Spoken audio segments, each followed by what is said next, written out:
हरि ओम प्रिय आत्मन, आप सब में विराजमान प्रभु को मेरा कोटि कोटि प्रणाम। आत्मन, आपका स्वागत है आज के इस दिव्य ज्ञान यात्रा में।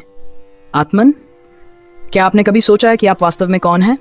क्या आप केवल ये शरीर हैं, ये मन है, या फिर कुछ और? सनातन के सभी शास्त्रों और अब तक के सभी संतों के अनुभव यही कहते हैं कि हम सब एक दिव्य अविनाशी ऊर्जा के अंश हैं, जिसे आत्मा कहा जाता है। और यही आत्मा हमारे संपूर्ण अस्तित्व का सार है। ये आत्मा केवल हमारे ही नहीं, बल्कि इस सृष्टि के हर सजीव और निर्जीव के अस्तित्व का मूल आधार है। आत्मा के बिना इस ब्रह्मांड में कोई वस्तु, कोई जीव, कोई शक्ति अस्तित्व में नहीं रह सकती। लेकिन आत्मन, हर कोई इस सत्य को तुरंत स्वीकार नहीं कर पाता। जिन्होंने आत्मज्ञान या सेल्फ रियलाइजेशन प्राप्त किया है, वे इस तथ्य को पूर्णतः स्वीकार करते हैं। आपके मन में भी यह प्रश्न आता होगा, आखिर इस आत्मा का स्वरूप क्या है? इसकी शक्ति क्या है? इसके दिव्य गुण कौन से हैं? आज हम उसी गहन सत्य पर चर्चा करेंगे जो आपके जीवन की दिशा बदल सकता है। आज हम भारतीय आध्यात्मिक परंपराओं में वर्णित आत्मा के 8 दिव्य गुणों का विस्तृत विश्लेषण करेंगे। ये केवल दार्शनिक अवधारणाएं नहीं, बल्कि आपके भीतर छिपी संपूर्णता, शक्ति और शांति की वास्तविक कुंजी हैं। क्योंकि वही आत्मा हम सब में विराजमान है, और यह आत्मा परमात्मा का ही एक अंश है। जैसे अग्नि के गुण अग्नि के छोटे से कण में भी होते हैं, वैसे ही आत्मा में परमात्मा के सभी गुण विद्यमान हैं। अगर हम उस आत्मा के गुणों, उसके स्वभाव को समझ लें और जीवन को उसी के अनुसार ढाल लें, तो हम भगवान के प्रिय बन सकते हैं और इस मानव जीवन को सफल बना सकते हैं। ध्यान रखिए, आत्मा का दर्शन, आत्म साक्षात्कार, सेल्फ रियलाइजेशन, ये मानव जीवन का परम पुरुषार्थ है। यद्यपि आत्मा में इस संसार के असंख्य गुणों का मूल कारण छिपा है, परंतु आज हम आत्मा के मुख्य 8 दिव्य गुणों को जानेंगे। तो आत्मन, अपने मन को शांत कीजिए, अपने भीतर की चेतना को जागृत कीजिए, और चलिए इस अद्भुत ज्ञान यात्रा पर निकलते हैं। अब इन 8 दिव्य गुणों को एक एक कर समझते हैं। आत्मा का पहला गुण, शांति। शांति आत्मा की मूल प्रकृति है। आत्मा स्वभाव से निर्मल, शांत और निर्विकार है। परमात्मा शांति और निर्मलता की पराकाष्ठा है। जब हम कहते हैं मुझे शांति चाहिए, तो हम भूल जाते हैं कि शांति तो पहले से हमारे भीतर है। मन की इच्छाएं, भय, क्रोध, लोभ, ये सब बादलों की तरह आत्मा की शांति को डिग देते हैं। जैसे साफ पानी में पत्थर डालने से लहरें उठती हैं, पर जब पत्थर डालना बंद कर दें तो पानी स्वयं शांत हो जाता है। ठीक वैसे ही जब मन की लहरें, इच्छा, भय, क्रोध, लोभ और मोह उठती हैं, तो मन अशांत हो जाता है और हम आत्मा की शाश्वत शांति से दूर हो जाते हैं। भगवान से निर्मल, अहंकार रहित भक्ति और निस्वार्थ प्रेम के माध्यम से चित्त की शुद्धि होने पर मन स्वयं शांत हो जाता है, क्योंकि शांति उसकी मूल अवस्था है। शांति खोजने की नहीं, बल्कि अनुभव करने की चीज है। आत्मा का दूसरा गुण, प्रेम। यह प्रेम शरीर का नहीं, यह आत्मा का निस्वार्थ, शुद्ध, दिव्य प्रेम है।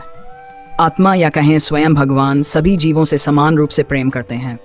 वह न किसी को अच्छा मानती है, न बुरा।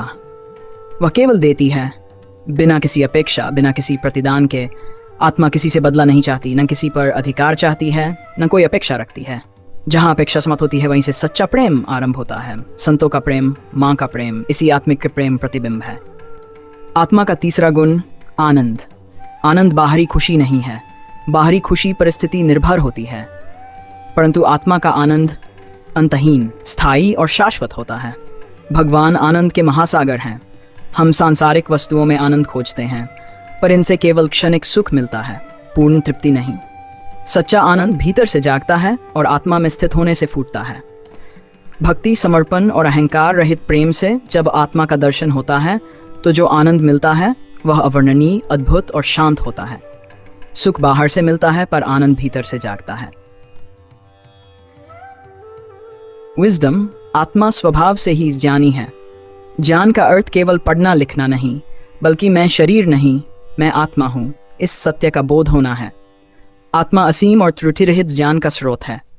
उसके लिए भूत, वर्तमान और भविष्य सब एक समान प्रकट हैं। बुद्धि सीमित है, पर आत्मा का ज्ञान पूर्ण है। ध्यान, विवेक और साधना से हम इस ज्ञान के करीब पहुंच सकते हैं।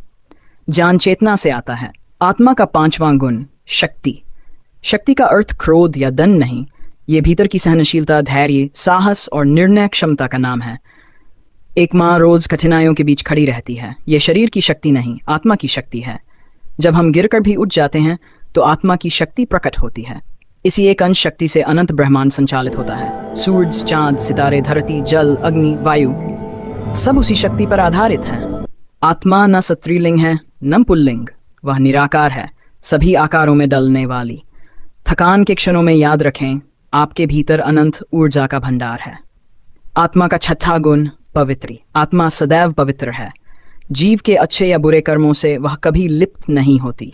जैसे आग में सोना डाल दें, वह जलता नहीं, वैसे ही आत्मा संसार में रहते हुए भी संसार के कर्मों से अप्रभावित रहती है।